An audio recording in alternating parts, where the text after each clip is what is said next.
Good morning, video morning brief of the U.S. stock market Friday, January 31st, 9:32 a.m. Eastern Time.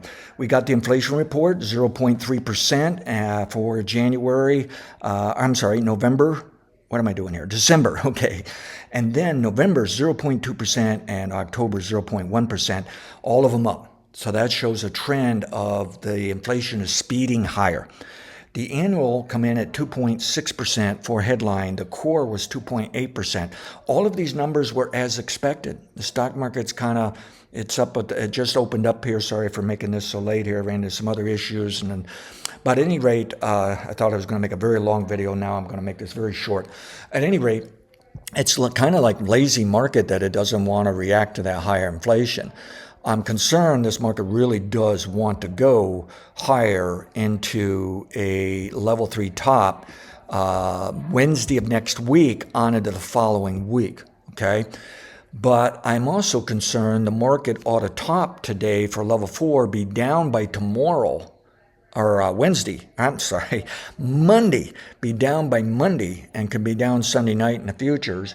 In theory, it might even bottom at the close today if they sold it, but it really ought to be down into Monday, okay? So that's your level 4 interweek, intraday type trade. To me, it looks worthy to sell this and work to the downside, and it's overbought in our favorite indicator, and this is a 6-hour chart of the futures, by the way. Now, the problem is, this is the earliest for this level 4 top. It can bounce later today. It could stay up all day today and then be down on Monday, okay? Could suddenly drop at the last few minutes in the close. So all I can tell you is if you're a day trader, interweek trader, I think you probe the downside, but it may turn out to be an up day after all, okay? It does look like a lazy market. I think the market is thinking it would love to be a higher next week, but it knows there's issues with some of this price to earnings and forecasts. Some of these companies aren't doing so well now, even if they've reported very good numbers. When they're forecasting the future, it's not so good. And we're seeing problems in the Eurozone economy now. We're seeing where they're nervous of slipping a little bit. Yet their stock market is doing fantastic. I don't understand that. I mean, I do model-wise, and my model actually called bottoms. I'm not so sure I warned you enough of it. I just kind of put a label on it and left it to be. But it's actually stronger than a lot of people thought. They're buying Europe, and they're not buying the U.S. as much for some reason. And I think it's just because they're worried of Trump and Maganomics. I think they're worried some of these economic indicators are slipping. I think that GDP is going lower into June, perhaps all the way to the end of the year. And I gave you the report yesterday. You may want to watch that on GDP. Okay, so there's things here that just concern me. And what I'm thinking of, if they don't like how the tariff weekend stuff goes, they could hammer this on Monday. And then when it recovers later in the week, it's just a little knee-jerk reaction. It may not even go any higher than this week. And then it's just right down again. And I can see a scenario that level 3 top just occurs on the way down. This was the best it was. It just doesn't really work. That it really wants to go down over the next 2.5 weeks. So I realize I'm actually a little more bearish than the model, by the way, so be careful how I speak on this. But the model is saying there's some things aren't quite right here. It ought to be higher next week, but no, it does not have to. It doesn't have to work this time. And if I look at the futures, it's pretty much filled the gap in overnight, has filled it. And now we'll have to see on the cash market, does it finish filling its gap, meaning it did shrug off the AI drop. But there's mixed things going on with this breadth where they don't seem to be wanting to really buy NVIDIA enough to really push it up. Everybody said there was heavy-duty buying by the little guy, the little investor, on Monday in NVIDIA, but he didn't push the market higher. Nobody else wanted to buy it. There must still be some selling out there. Maybe it's going to wake up now. I don't know. Mag 7 doesn't look so good to me. All right. NASDAQ composites and the 100 just doesn't look so good to me. The equal weighted index, that's looking better, but it's in the time frame to now go down into March even, but it might go up for a few weeks and then down. Dow Jones, it's close to a record high. Maybe it can pump through a record high, but it's looking like it's getting increasingly leaning towards we want to be focused on the downside in March. So we got to be looking for a top now and soon. So I don't trust this. I got this level 3 out here. I don't have additional upside objectives. We can actually run a calculation from here and say it ought to go to the old record or current record or even a bit higher. If we use this on the critical point tool, it would say it's probably going to 5,200. And there's still potential first half this year to go to 6,300, 6,500. But boy, there's just some issues here. I just don't care for it. And I just concerned that it's actually going lower in the next 2 weeks. And so I don't know how to help you in the very best of things here. Maybe the thing to do is we'll go to the cash chart now, the S&P 500. It's not updating yet as of today. I think it's going to pop a little higher, fill this gap in a little better.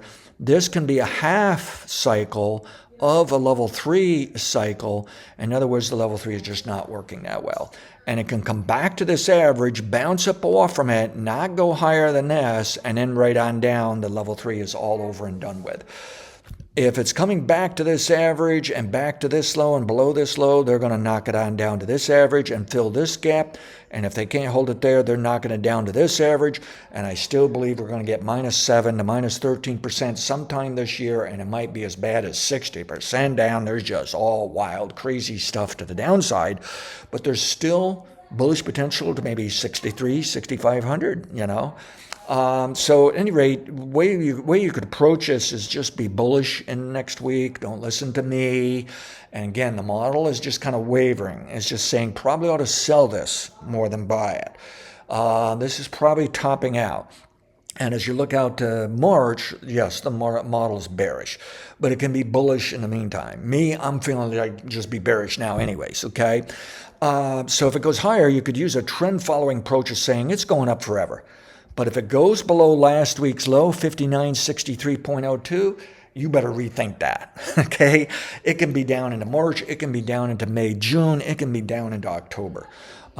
Keep that in mind. There's just too many things I do not trust. If we go to the S&P 500 futures here, it's actually looking pretty good. This is daily chart, model analysis, and it ought to go higher into Wednesday, on into the next week. I say top next week, down next week, into the following week for a bottom. And that's what worries me. Are we in some kind of weird, larger trend where it peaked there, and it's actually going down over the next 2 weeks, 2.5 weeks, for another level 3 bottom, and the level 3 just creates a bottom, a top in here, doesn't go to a new high or anything, and it just roads and falls apart and this and that. Okay, so at any rate, I'm still suspicious. This level 1 for the S&P 500 is really right here. I think this could be a major sell signal. Okay, we made a major sell signal back in December. We got a record high in Jan. That's warning us it may already be bullish into next year, but we still need that minor long-term bottom sometime now to October, and it's looking more like April to October. We need to knock this down -7% at least to get that out of the way. Then I can feel a little more optimistic of where we're going. But in the moment, I'm thinking this year is a go nowhere year to a down year. This is like 2018, 2019 for Trump. It's not going to be the glorious, wonderful honeymoon 2017 year. That 2017 year may actually occur next year, meaning we just have to get through the rough, nasty stuff here with Trump, Maganomics, Republicans, and then we settle down, calm down, and we say, oh, life is okay, Maybe, all right? So I still am nervous of upside, and I'm nervous of the interest rates here. Whoops, that's the wrong one. That's the wrong one. We'll get it right here sooner or later. This is, where is my rate? There it is. Interest rates. Okay. They've been coming down, but they can bottom now into next week for level 3. And the intraday stuff is what's really pointing to it can bottom. If it trades above the overnight high, if it starts trading above there, if it can start trading above 4.59, then especially with that one, if it can trade above 4.6%, I think we're on our way higher into summer, at least higher, maybe into late Feb, March, something like that. I don't think the stock market is going to like it. All right. So, and the dollar is leading once again. And they may be warning interest rates are coming up soon. So we do have to be cautious of that. And again, I don't like the looks in the NVIDIA Mag 7. The equal weighted index looks pretty good, but I don't know. There's just too many things I don't trust right now. Okay. And the weird thing is Europe stock market is doing great. And I don't know what to make of that, but it's been a long time, so it may be the US can actually stall out to go lower and Europe does better. I think Americans are pumping money into Europe. They're not as nervous about those tariffs, but they are nervous about the US anyways. And I think we're seeing companies not making the money people expect. I think the news is creeping in, and see my report yesterday for GDP, all right? I think there's a good chance I'm right. They're going to knock down GDP here into June. In other words, the economy is slipping. Okay. Now, this is live right here for the S&P 500. It's traded up. It's made a gap. They might pull it back and go higher and higher and higher, but I'd be nervous they fill the gap. It just keeps going lower and lower and lower. I say it's going down today into Monday. Tariffs might prove me wrong. I say it's not going up much at all next week and ought to go down over the next 2.5 weeks. Can go down all the way into March and all the way in blah, blah, blah. There are things that along the way could cause me problems for that. I think this is probably just an additional selling opportunity. Past results are not necessarily indicative of future results. Have a good day. Thank you.